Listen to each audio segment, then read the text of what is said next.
Here we have two similar triangles. Triangle CDE is similar to triangle UVW.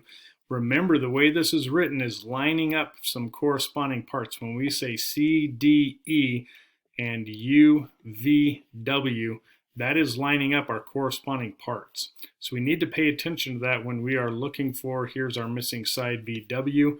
That's what we are looking for.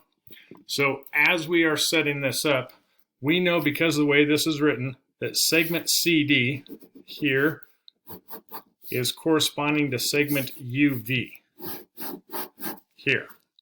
We also know that segment DE right here, that's the next two written here, would correspond to VW. That's our unknown. All right, let's just say that that is Y. And then we have our outside two, CE, would correspond to UW.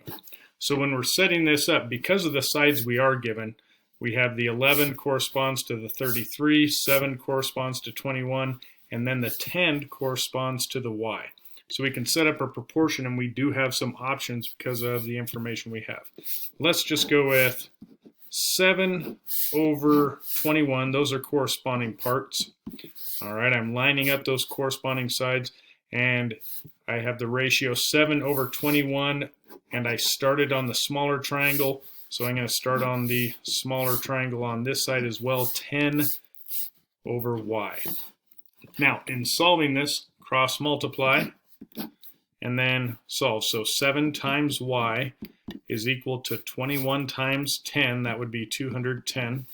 Then I'm going to divide both sides by 7. And we find that Y is equal to 30. Now, there's other ways that we could have set up this proportion. We could have used this other side.